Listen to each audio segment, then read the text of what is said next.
Sharks, what's up? So I got 3 packs, as you can tell. Common, Fandom, and Rare. I did Flashback Easy. I did The Return, which is, of course, is a Fandom moment from Clay Thompson. And I did Flashback Hard. And I am super excited, and I've been waiting to open these, and I can't believe I let you guys make me wait. But you did. Thanks a lot. I'm just messing around. So we're going to see what's in them. I actually wanted to surprise myself with what the rare pack was. I knew it could be either Metallic Gold Series 2, Throwdowns, All-Star Game, and 2 others, I forget. It was going to be one of those. So I actually know which one it is. I accidentally, mistakenly, excitedly clicked on the packs tab and saw it. And so it's a surprise to you, but it's not a surprise to me. I messed that up. I wanted to be surprised by it. So, but anyway, I had some moments lying around, and I figured, well, I could turn a profit on these. You know, I could either hold on to these moments, which I like. I had 3 extra Run It Back 0506s, Tim Duncan, Elton Brand, and Dwight. And I was looking at them, and I was like, I could hold on to these moments, or I could take a profit on these moments and get a rare pack. And I decided I'd do that. You know, I mean, it was the rare opportunity because I had Archive and Run It Back 0506 complete that I could actually do that. And I wanted to complete a hard challenge, and so I did. We shall see if that was the right move. I think in terms of time, in terms of, what I was able to do in that moment, and the amount of things I could do in the shortest period of time, I think it was the right move. But if something happens where Tim Duncan spikes up to $500, then I'll be I could be potentially kind of a clown. But I think I have, and I have nothing left in my dabber for tonight's Flash Challenge, but we'll see. That's what this is all about. So, without further ado.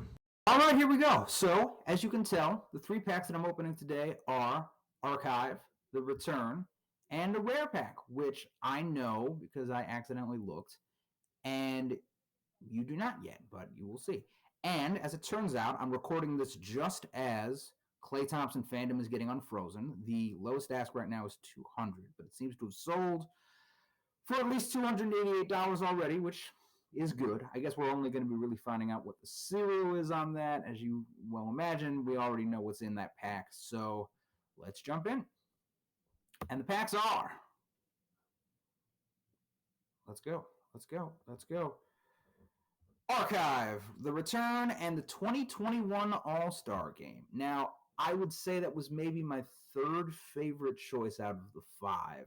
The 5 were, I believe, Throwdowns, Metallic Gold, All-Star, and 2 others from Series 2, which I'm not even really remembering off the top of my head. But let's jump in. And afterwards, we're going to find out what everything's worth. I mean, the archives will probably have a good idea, but the rares I really don't even know. So whatever is in here. I don't even know how many moments are in there. We'll get to it when we get to it. Archive, here we go.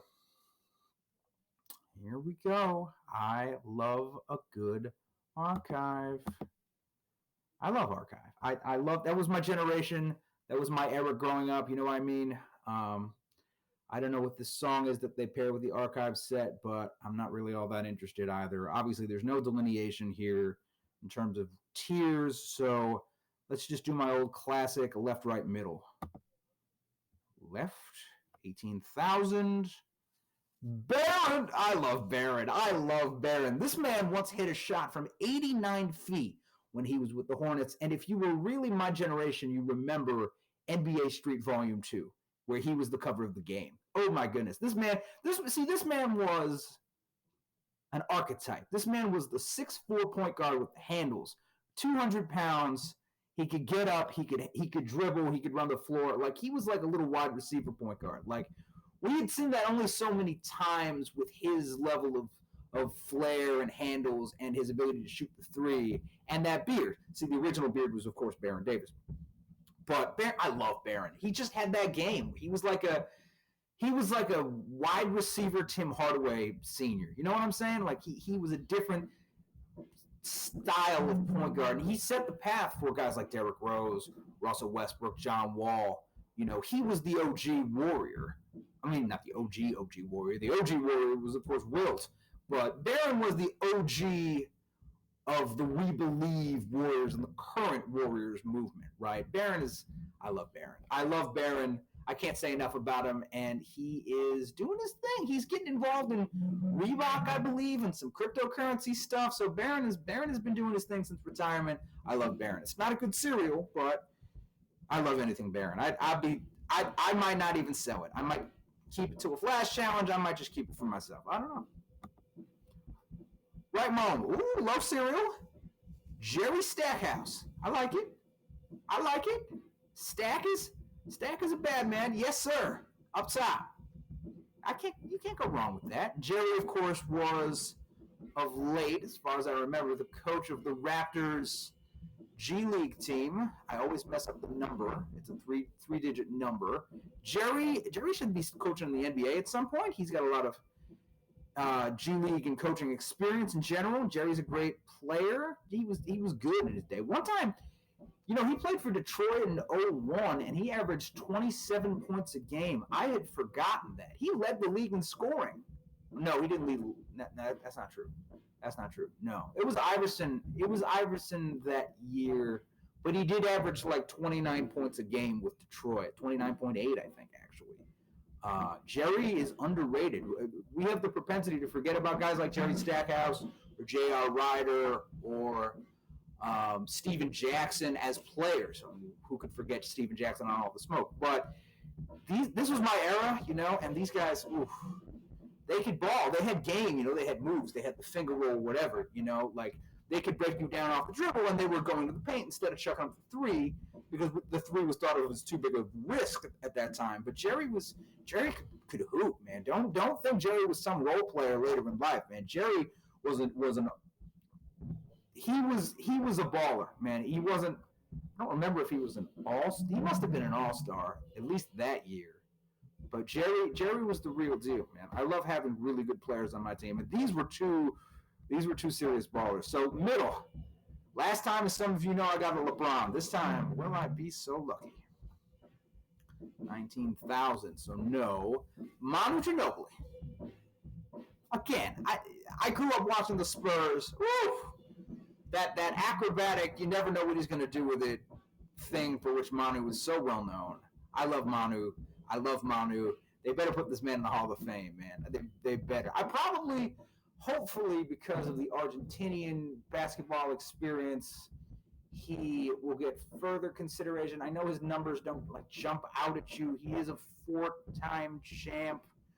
They better not do anything, man. We all love Manu, man. Manu's the man. So nothing record breaking in here, but you do have to like all three of these moms here. I like all these three of those players. The Warriors at that time upsetting the Dallas Mavericks in the first round in 07, the year Dirk won the MVP, by the way.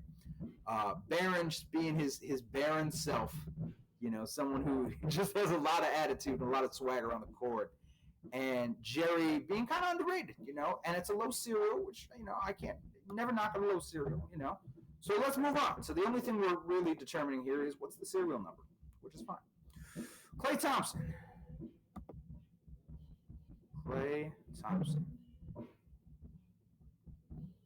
What have we got here? Fandom moment. Golden State Warriors. That's a pretty middle of the road serial number. I have it on some authority here that the mint is 4,390. Let me see it. Because this just happened. Let me see it. Dribble. Oh! For a first moment in a current season that is not a historical moment, I gotta say, that's the one you pick. After 941 days away from the court, Klay Thompson wasted no time getting straight to the hoop.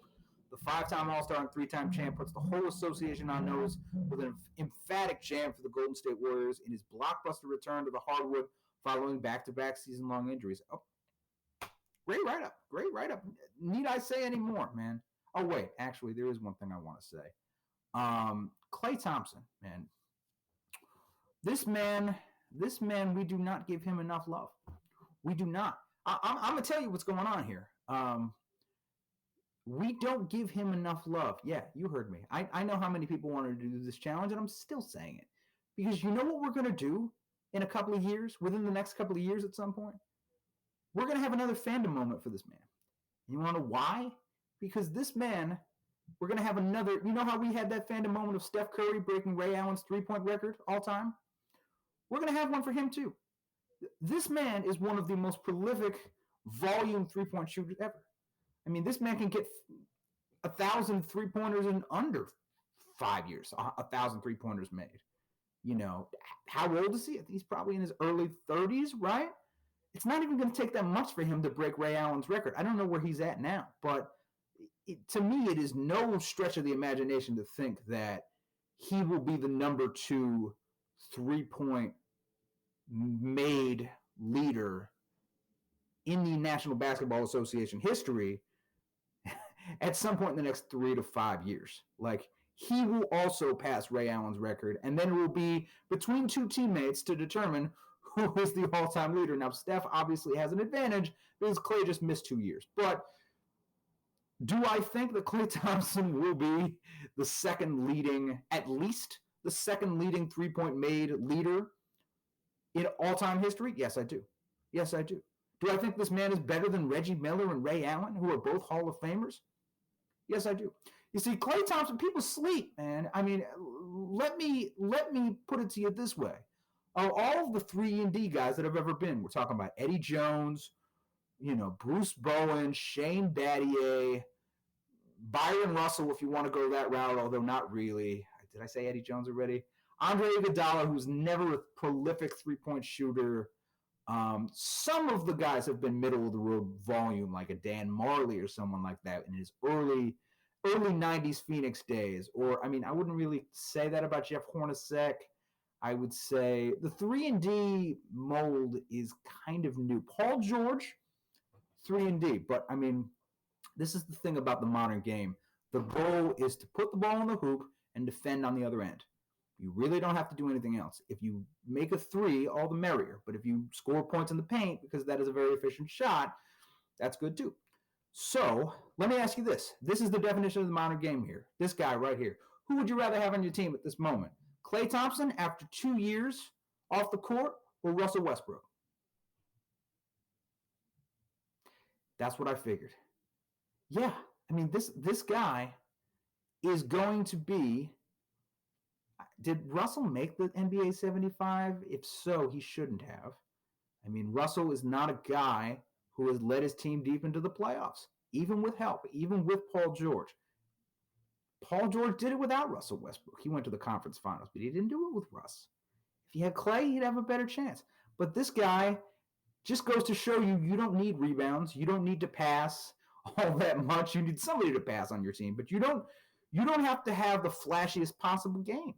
Get the ball in the corner, put it in the basket, defend on the other end. I don't think it's a stretch to say this guy is the greatest 3-and-D player ever and will continue to be until someone else is either better at defense or better at shooting threes, which Kawhi Leonard is not, by the way.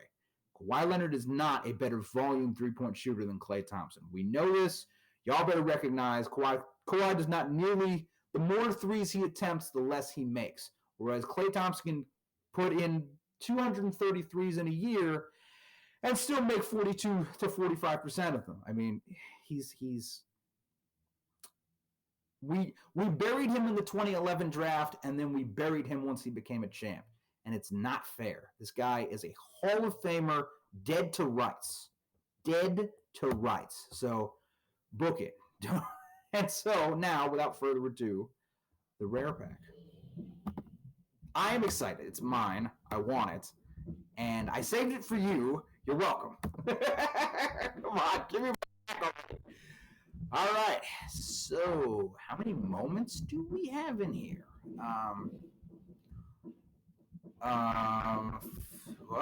7? We have 7 moments in here. Where's the grand prize? Where is it? It's down here. There it is. So, do we start at the top? Do we start in the middle? We definitely don't start with that. I guess we got to go from the top to the bottom here. I'm going to go left, right, middle, bottom. Left. 76ers. Yes, sir. I can't watch it for some reason, but you can't go wrong with that. Embiid, 29K. Okay. Hi, James. Hi, James. We're off to a strong start here. We got Embiid and a rookie, James Wiseman. Okay. Yes, sir. So last I checked, the bottom floor moment of the rares is a Paul George at $135, and the top floor moment is Steph Curry at $800 plus. So this could be a huge get one way or another. Middle. Magic 7,500. Kem Birch. Top Shot debut. He's not even on the Magic anymore. So this is a mini bottleneck for the Orlando S2 common base set for anyone who's collecting the Orlando Series 2. And he gets up. Kem's cool. He got cut from the Raptors as I understand it, but Kem is a baller. I like Kem. He's someone who can mix it up for your team at that position if you're having trouble finding stability there, especially with all the COVID protocols. He shouldn't be out of the league. I mean, I don't even know what team he's on now. I think the Raptors. I don't think he's on the Raptors anymore, but okay. Next up, Sacramento Kings, 27K, Hassan Whiteside. Why are you not showing me the moms? Show me. I want to see him. Yep. Best block man who doesn't play defense that we've seen in quite some time. All right. Moving on. 13K Rockets. PJ Tucker. We need one of these guys. PJ does things. PJ does a lot of different things for his age, for his position, for his lack of height. He is the scrappy, glue guy that you need. So I like having a PJ Tucker. And on the Rockets, no less, which is not easy to find anymore. VO. Who knows when we'll see VO on a basketball court again? I feel so bad about VO, man. VO is he was on his way to being a very solid 3-and-D player. He led the league in steals, man. I mean, we don't want to see anybody get hurt for long periods of time, but I like VO. I want to see VO. I feel bad about this. I don't like this. VO is cool. So I can't use him in a flash challenge anytime soon, but I'm looking forward to. I'll probably have to sell this moment, but I don't know. So, and now the moment of truth, the rare. I don't know. Is it John Morant? No, it's not John Morant. He wasn't an All-Star. So I'm thinking of Rising Stars. Is it? Giannis is a challenge reward, so it's not Giannis. Is it Vucevic? Is it Mike Conley? Is it Kawhi? Here we go. Team LeBron, 1913, Jokic, Nikola Jokic, rare Nikola Jokic. Come on! Woo! Let's see it. Oh my goodness. Steph. Oh my goodness, yeah! Woo! With the hammer down the lane, man. Listen, man. Oh, you love to see it.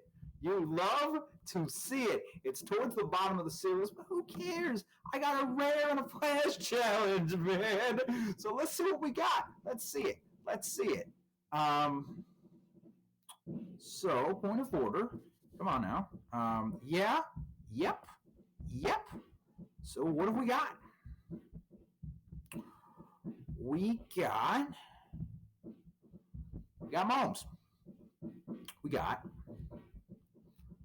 Hassan, VO, Wiseman, Tucker, Kem, Jokic, Embiid, Clay, Manu, Stack, and Barrett. Now, I suspect, of course, that Clay is getting some sales right now. I don't want to talk about it because obviously there's too many of them, and I'm nervous. And that's good. I would take that. I mean, am I going to put it up right this minute? Maybe. Maybe I am. So I don't want to get. This seems good. There's only 98 listed out of 4,000, which means that if people are going to buy it, there's I didn't even. That's way less than 10% listed. So this would be the time. What can I get for my 2,300? I want to see realistic sales. You know what I'm saying? I think 10% is the benchmark for any moment to see. This is my personal thinking. Is I think 10% is the benchmark to see whether a moment is overlisted or underlisted. If it's over 10%, you shouldn't sell. You should buy. And if it's significantly under 10%, you shouldn't buy. You should sell. Or I shouldn't buy. I should sell. That's my personal theory on things. So, without further ado, this is in the range of my cereal. This is in the range of my cereal. I don't have to ship it out to sea immediately. It's all happening. 215. I mean, we don't even have to go this far, actually. Let's just. Come on. 241. 220. So the 220 got scooped up. The 220, there was a 220 when I walked in here, and now it's gone. I think 225. I would be happy with that. You know, I'd be plenty happy with that. Am I going to keep it? There's going to be a metallic silver FE challenge, which no one except the Steph Curry holders are going to participate in. So I have no dapper, none. So I'm just gonna put it up. I'm gonna put it up. I have no reservations about this. It's got to be now. It's gonna go down 170 something. Like I have no doubts about that. So I'm putting it up. He shoots. He processes. He heads to Dapper eventually. Doesn't he? Does he head to Dapper? He doesn't. Come on. He heads to Dapper. He confirms. And he lists. And the next thing we're going to figure out is what is that Jokic worth? And I guess I'll leave it at that because I don't even know. I don't even know what that Jokic is worth. I wish tonight's Flash Challenge is first to 5 assists. So if Jokic were playing tonight, I would be great. Fantastic. Yeah, you got this. Don't hold me up here. Marketplace. Yep, appreciate it. Thank you. Come on. Load up. Just do your thing here. Yep. Yokester, rare Jokic. Come on now. Jokic. And come on, internet. Come on. Don't want to keep the people waiting now. All-Star Game. Yep, I have this, and now I have this. And yeah, I'm not against it or anything. In fact, do I keep it? I could keep it. It's a rare Jokic. It could be used by people who are going. I mean, it's a Series 2, and the next rare Jokic is quite a bit up from there. So it's not unrealistic to say this has a lot of value. I don't want to splurge for that or that. And I have the middle tier Jokic's. You know what I'm saying? I have 1, 2, and now 3. Might as well keep it. You never know. So, and I know that the Clay is overvalued, and I know that the Jokic is possibly undervalued. So, I mean, it's the end of the series, and how many are left in packs? Let's find out, right? Because that'll tell me whether there's competing sell pressure, right? And the answer is 108. And that is about 5%. And at the present, more than 10% are listed. Interesting. More than 10%. So I can be pretty confident then that this is low. That I could get even more for it than that. And I think I'll do exactly that. So let's go to my collection. Did Clay sell already? Let me guess. He did, didn't he? Where is he? He's gone. He's gone. There he is. Goodbye, Clay. Fast. All right. Well, with that, I'll leave it there. I am prepping for biggest shark next week. I think I have a moment in mind to have as a prize, and we will do that, and that will be fun. And it will happen. Might not happen on a flash challenge night, so stay tuned for that, wherever that sort of lands. But yeah, this has been fun. I got some nice commons. I got a Top Shot debut. I got James Wiseman. I got Embiid, Manu, Barron, and Jerry Stackhouse. Oh, I just clicked on that accidentally. I like these players. You know, it's good to just get players that you like, collect what you love, and turn a buck in the process. So, as always, keep smiling, keep shining, keep grinding, keep sharking, knowing that you can always count on me for some Top Shot Shark content and some takes and some honesty. I'm gonna be real with you. I'm gonna put up some competitions that get you closer to the moments that you really like and cherish, and I'm gonna try and make things interesting for you. And if you like it, I mean, you could like the content, you could like the video, you could like the subscribe to the channel. You know, I don't need this. You know, if you like it, if you want more, let me know. If you don't, it's okay. I mean, I got 3 other jobs. I mean, you know, I'm just doing this because I enjoy it. So as always, it's been fun, and thank you. And we'll talk soon. Okay, peace out.